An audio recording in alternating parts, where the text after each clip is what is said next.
Welcome back, James Rosen. Nice to see you. Hi, everybody.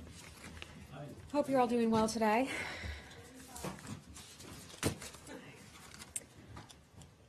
Okay. Let me start out by saying today that on behalf of the Secretary, the entire State Department, and the United States government, we want to extend our heartfelt condolences to the family of Otto Warmbier and offer them our thoughts and prayers in this time of grief. We want to thank our international partners, especially our protecting power, Sweden, for its tireless efforts to assist Mr. Warmbier for his secure and his release. We hold North Korea accountable for Otto Warmbier's unjust imprisonment, and we want to see 3 other Americans who are unjustly detained brought home as soon as possible. As a reminder, the Department of State strongly warns U.S. citizens against travel to North Korea, the Democratic People's Republic of Korea. Another issue I know you all are keeping a very close eye on is Qatar. So I want to give you an update on that right now. Since the embargo was first enforced on June the 5th, the Secretary has had more than 20 phone calls and meetings with Gulf and other regional and international actors. The interactions have included 3 phone calls and 2 in-person meetings with the Foreign Minister of Saudi Arabia, 3 phone calls with the Foreign Minister of Qatar, and 3 calls with the Qatari Emir. Numerous other calls have taken place with the leaders of UAE, Oman, Kuwait, Bahrain, and others. Now that it's been more than 2 weeks since the embargo started, we are mystified that the Gulf states have not released to the public, nor to the Qataris, the details about the claims that they are making toward Qatar. The more the time goes by, the more doubt is raised about the actions taken by Saudi Arabia and the UAE. At this point, we are left with one simple question. Were the actions really about their concerns regarding Qatar's alleged support for terrorism, or were they about the long-simmering grievances between and among the GCC countries? The Secretary is determined to remain engaged as we monitor the situation. He has been delivering the same message to other diplomats overseas. We are encouraging all sides to de-escalate tensions and engage in constructive dialogue. We once again call on all parties to focus on the core regional and international goal of fighting terrorism, to meet the commitments that were made in Riyadh, Saudi Arabia, and to constructively resolve this dispute. Let me just mention we are welcoming the Ukrainian President, Petro Poroshenko, here at the State Department shortly, so I'm going to have to cut it a little bit short today. I know we do have a lot of news that you want to get to, so I will start with your questions. Thanks. Go right ahead. I was going to, well, I still will start with North Korea. Just okay. On the, you say you're going to hold the North Koreans to account. Has there been any movement on how exactly that's going to happen?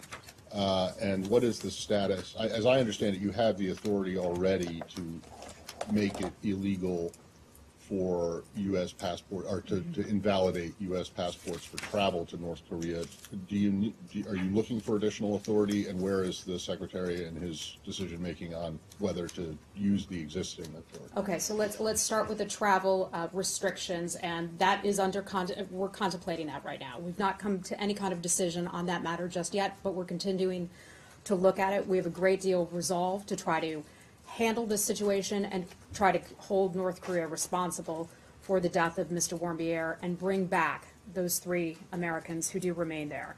So we're continuing to evaluate whether we should put in some sort of travel restriction. The Secretary has the authority to do it. He just has not come to a conclusion about how this would potentially work, but we're still considering it. Okay, and have you thought about how exactly it is that you're going to hold them accountable for his death? We're still considering our options at this time. So we got the news yesterday, less than 24 hours ago, that Mr. Warmbier passed away. This came as, well, we're all deeply saddened by it.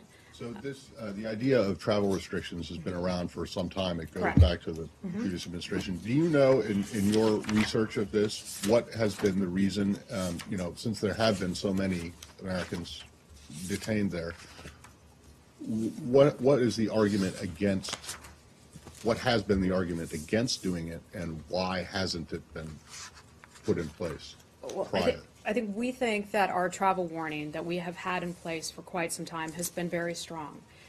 Not blaming anyone for this, but of course we want to encourage Americans, strongly encourage them not to go to North Korea. We've been very clear about that. Every one of the briefings that I have been at, I have strongly stressed that. Do not go to North Korea. We can't get to you there. We have to rely on Sweden, and you know what can happen. So we've been consistently evaluating whether we want to put that travel restriction in place, and I just can't comment on why that hasn't happened yet, other than that it is under consideration. Okay? Let's stick with DPRK right now. Barbara, go right ahead. 2 questions. In her background call on preparing for the China meeting tomorrow, Ms. Thornton seemed to separate quite much the action on the ballistic missiles and nuclear program, the effort to get this echo chamber of sanctions, and separated that from what happened to Otto Warmbier and the other hostages. Is that still the case after his death? I mean, is there any talk about sanctions or something because of what happened to him? And the second question is... So all of that would still be under consideration. The actions that we may or may not take are still being contemplated here, so it's just too early to say exactly what we're going to do just yet. And then just about the 3 that are still there, my understanding is that the State Department envoy met them. That is correct. Yeah, so what can you say about their condition? Can you say anything about their condition? I can't say anything about their condition. You all know that we aren't going to comment on people's health situations positively or negatively, one way or another. But Ambassador Yoon did have the opportunity to meet with them. He was able to sit down and speak with them. So they could all speak. Let me rephrase that. Sorry. He did have a chance to meet with them. I'm not saying that they didn't speak. I know he sat down and had some sort of a dialogue with them. I just don't recall the exact word that was used. But we were face-to-face. Ambassador Yoon was face-to-face with those Americans, and we would just like to see them brought home as quickly as possible. DPRK. Go ahead. Hi, Carol. What else is on the table? What other options are you considering? Might you be considering going to some sort of international court and seeking charges of murder? I'm not aware of that at this point, but again, it's still early. He, passed away about 24 hours ago now. Can you tell us anything else that might be on the table? I cannot. No, I'm sorry. DPRK. Yes. Hi, Mikey. The touring company that's involved in Otto Warmbier's travel to North Korea, the Young Pioneer Tours, is physically located in China. Is there any discussion to designate these types of companies, and is there any discussion to ask China to step up supervision on those type of companies? That's a really good question. I don't know. I don't know the answer to that. Let me look into that for you. I think that's a certainly a wise question to ask right now. We don't want people to encourage Americans, let alone people from many other nations, to go to North Korea. We can't get to you, so we remain very concerned about that. Okay. Hi, Gardner. Yeah. I just was wondering, Heather, it seemed to take you a long time to kind of get to outrage on the Warmbier situation. For a long time, you were simply saying you were happy that he was home. You didn't address his health. And even over the course of yesterday, it took, 6-7 hours from the time of his announced death to the time of statements coming out from the State Department and the White House. I think you're wrong about that. Let me go back and check the timing, because I was involved in this every step of the way. Okay. As we learned about Mr. Warmbier's death and were able to confirm that that did in fact occur, we gave the White House, of course, the opportunity. Let me rephrase that. The White House took the lead on that. The president had spoken with the family in the past. We wanted to give the White House the opportunity to be able to speak to that. We then followed on. I would not characterize it as it took time to express outrage. When I first addressed this, that Otto Warmbier was brought back home to the United States, I believe it was a week ago today. Is that right? A week ago today? We at the State Department were happy that he was on his way home. We were happy he was on his way home. And he had not even landed at the time that I was getting questions. I don't think you were here that day.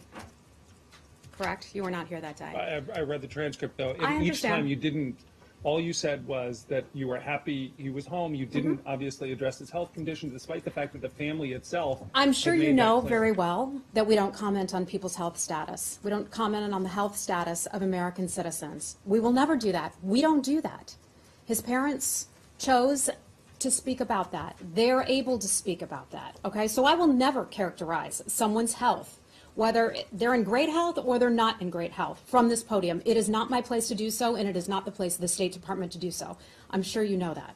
Okay, but I mean, no sense of, it wasn't until yesterday, last night, really, that this administration expressed something close to outrage about how Otto Warmbier was handled in North Korea.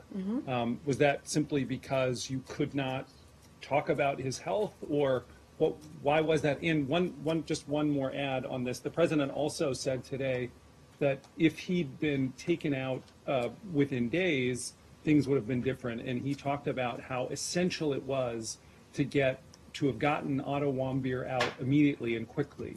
Does that put a lot of pressure on you now to get the other 3 Americans out quickly and We would like the other immediately? Americans to come home just as quickly as possible. One of the very first briefings that I had here when I joined the State Department not long ago was from our consular affairs officials. And that's when they talked to me about Mr. Warmbier's case, expressing concern, just as they express concern about the cases of other detained Americans across the country. That is a top issue. That will always remain a top issue here at the State Department. Next question, please. Yeah, do we have anything else on the DPRK? We don't have that much time now. Carol, go right ahead. I'm sorry, Ann. We're interchangeable. Same paper. It is one of the things under consideration in following up on North Korea, a suspension or change to the unofficial talks of the sort that Mr. Yoon participated in, and through which he learned apparently of the severity of Otto Warmbier's condition. At this time, I'm not going to be able to get into any additional conversations about sideline talks or anything like that. I mean, it historically has Yes. been a channel that the North Koreans have used for good and ill, right? They've used it to communicate things they wanted to communicate, but they've also used it to say, hey, look, the Americans are willing to talk to us, and and to legitimize themselves. So theoretically, it would be something that a carrot you could remove. Yeah, I'm just not going to get into that right now, but if there's a point where we can give you more on that, I certainly will. Okay, thank you. DPRK? Yes. Oh, okay. James, hi. Heather, first allow me to say on behalf of everyone at Fox News how very proud we all are of you for Thank you. assuming your new duties in government service, and that this administration, any administration, is very fortunate to have you. Thank you, James. That's very sweet. Now, about your financial disclosure form. No, I'm kidding. I'm sure that you saw the statement from Senator McCain about the Warmbier case. He said, let us state the facts plainly. Otto Warmbier was murdered by the regime of Kim Jong-un. First question, does this administration agree with that statement? Yeah, I'm not going to comment on what Senator McCain said. I'm familiar with what he said, but I'm just not going to characterize that. We just can't comment on the circumstances of his death right now, but we remain committed, and the Secretary remains very committed to hold North Korea accountable for his death. Two more on this, and then I'll yield to others. In telling us, as you just did just now, that you cannot speak to the circumstances surrounding his death, are you also telling us that you are unable to address the allegations that he was physically abused by the North Koreans? Yeah, I can't comment on it at this time. Last question. You have covered enough of these as a journalist to know that these cases where Americans are held hostage, essentially, in North Korea are resolved over time, typically with less dire physical outcomes than we have witnessed here, and typically involving perhaps some eminent American figure traveling to Pyongyang to secure release and so forth. There's almost a kind of, we might even say that there's kind of an established procedure almost of sorts with respect to this. And I just wonder if it is the view of the Trump administration that this case marks a dramatic shift in all of that, that this represents an escalation and will be treated as such. Yeah, all I can say to that right now is it's something of great concern to the administration. You saw the president's comments last night. You read the secretary's comments. Everyone's grieving. Everyone's concerned about that, and are understandably upset about that. So we're just going to continue to take a look at what we can do about this, and I'm just going to have to leave it there. Okay. Okay. Let's move on to something else. Hi, Dave. So on the Qatar issue, you said at the start you had been mystified by Saudi Arabia's failure to present evidence. Yeah. But they have presented a clear list of demands to Qatar. Are they demands that you endorse? The Secretary has said in the past that Qatar should do more against terrorism and against terror financing. Do you have a list of your own demands to Qatar that you've made privately, or should the embargo end now? Yeah, so I'm not aware of any demands that we are putting on them, other than that we ask all the countries involved to look again at the top issue. And the top issue, as we see it, and as we all agreed to from Riyadh, was defeating terrorism. Each of these nations has confronted terrorism in one way, shape, or form. That continues to be the main issue. We call on those countries to resolve their differences, to work together, and speed this along. Are Saudi Arabia's demands reasonable? I'm not going to characterize them as reasonable or unreasonable, but what we see this as long simmering tensions that have been going on for quite some time. And that is why we believe that this can be resolved peacefully among the parties without the United States having to step in some sort of formal mediation role, that they can do this on their own. And we're asking them to, let's move this along. If they don't, are you ready to provide that mediation? The President had offered Secretary Tillerson weeks ago to do that. At this point, we don't think that that is necessary. We believe through the Secretary's talks, through talking with those nations and hearing what they have to say, that they'll be able to work this out on their own.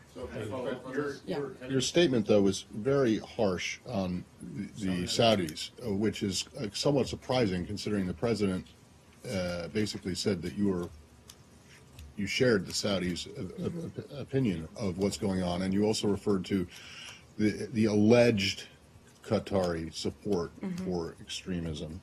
Does that mean that the President's belief is not the same as the State Department? Our position has not changed on that. I think we are just, the Secretary likes results, and we believe that these are, because of long brewing tensions among the various parties, and so we want them to resolve it. But you see that your position has somewhat shifted from aligning with the Saudi position to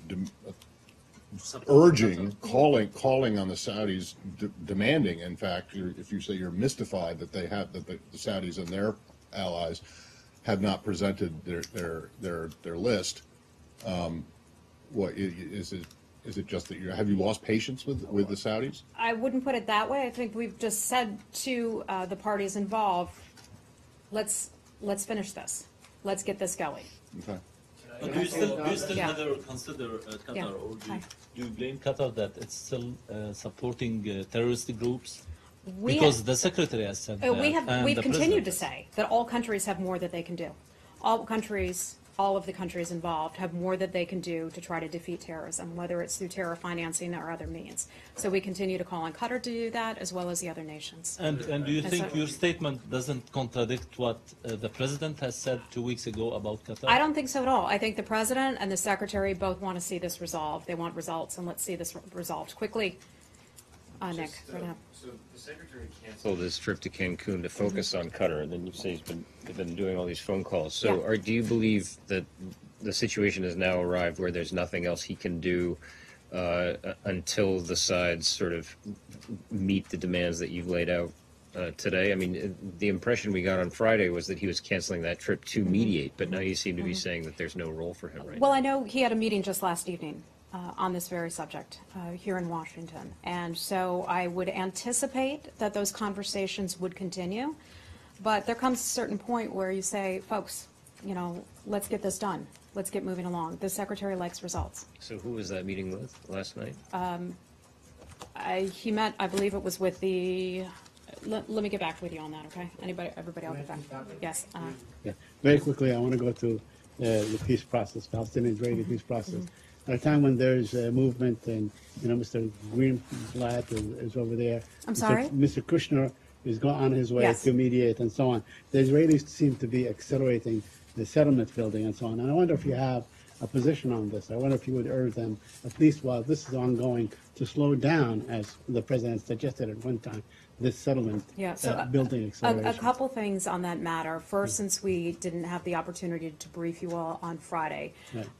I want to say this. We want to condemn the terror attack, the attack that took place against the Israeli police officer that resulted in her death and wounded several others. So we want to extend our sympathies and condolences to the family and the Israelis as well. That brings to mind that we want to reiterate our commitment to stand with Israel against terrorism. Right. Now, to your question about settlements, the president has been clear all along. His position on this has not changed, and that is that we see settlements as something that does not help the peace process. And you believe that if the Israeli government would stop building settlements or would issue a freeze at the present time, that would help accelerate the process, correct?